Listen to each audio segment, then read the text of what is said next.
Okay, right now I'm going to do take two. So you can see my chart already has some things filled in, but I'm not willing to rewrite it. So what we're studying today is compound interest. And I already have one video on it, but I feel like I didn't cover enough. So let's look at our formula again. Your balance equals your principal times 1 plus your rate, parentheses, to the nth power. And that would be the number of time periods. So let's first look at something which is probably the easiest way to compound interest, and that would be annually. Okay, so we'll look at that first. Let's say that we have $2,000 and we're going to have 4% interest, and we're going to compound it for 3 years and see how much we get after 3 years. So first what I did is I took 2,000 and I multiplied it by, instead of 4%, I used its decimal. Change it to a decimal. So it's 2,000 times 0.04, and I would get $80 in interest. So my balance after the first year would be adding these two together. I get $2,080 after the end of the year.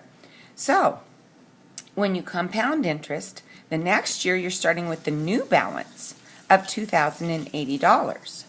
So when you multiply 2,080 by your 0.04 or your 4% interest, now you can see you earned a little bit more that year. You earned $3.20 more than you did the first year. You get $83.20 in interest. So now your new balance will be $2,008.16, right? So $163.20. So for my third year, I write that new balance here, $2,163.20. Now, if I take my calculator, and hopefully, let me see where you can see this. Can you see it at that angle? Okay, so we take our $2,163.02 for 20 cents, and I multiply that by 0.04. I get 86, and notice I'm going to have to round that to the hundredth spot, which is the 2 right here. That would be the hundredth spot. So 86.53. That's going to round up because it's got an 8 by it.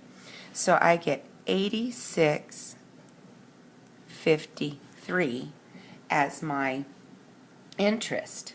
So I'm going to add to that my 2,163.2. So I'm going to add to that my starting balance, or my principal now we would call it, and I can end after 3 years with $2,249.73 approximately. Of course, we always have to round to the hundredth spot. Why? Because we're dealing with money. Okay? Now, let's look at another example.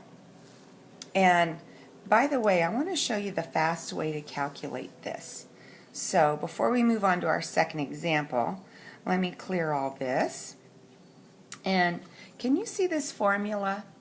2,000 times, and then we would make that equal to 2,000 times, I'm going to add these two together, so that would be 1.04 to the third power. Okay, so in a calculator, and there's different ones, but the button I want you to learn to use, do you see this little up arrow?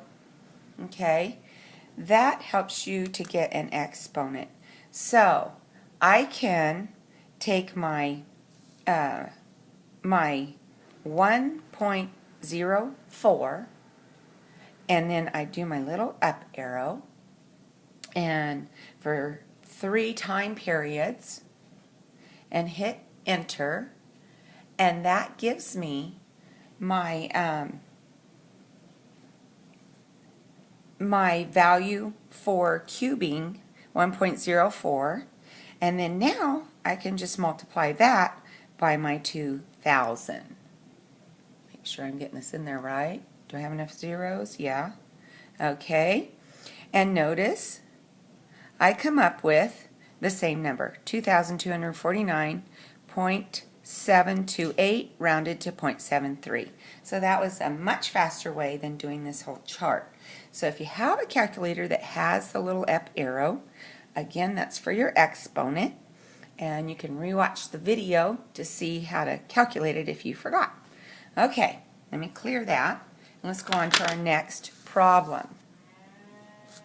Okay, our next problem is 2,000 at 4% for 3 years. Sounds like the same problem, but I threw in another thing to consider. It says compounded quarterly. Okay, so before we compounded it annually, we're going to every 3 months, because if you divide a year into 4 parts, that's what quarterly means, divide something into 4 parts, we would be compounding it every 3 months. So you take your 4%, you divide it by 4, now your new rate is 1% for each quarter, okay? So in your formula, you're going to put 1% here because we're going to compound it each quarter. And up here, notice I don't have 3 for 3 years. I have 12. Well, that is your number of time periods that you're compounding your interest. Let's not forget that. It's not your number of years. It's your number of time periods for compounding. So you take your 3 years times your 4, and we're actually going to compound it 12 times quarterly. Okay, so 12 quarters. Alrighty. So you're going to take your calculator, and this time, and see when you get up into more time periods, I want you to know that if you don't have a calculator with that, then the way you would have to do it, you would have to take 1.01 times 1.01 times 1.01, and you'd have to write that out 12 times. Keep going 12 times, okay? So you would have to multiply it out, 1.01, 12 times, and then you would say times your 2,000. But it's much faster to say 1.01 and use your little up arrow, put 12 in there, hit your enter, and then say times your 2,000, hit your enter, and there you go. So if we compound it quarterly, we are going to get 2,253 and 65 cents. All right, so let's look at that.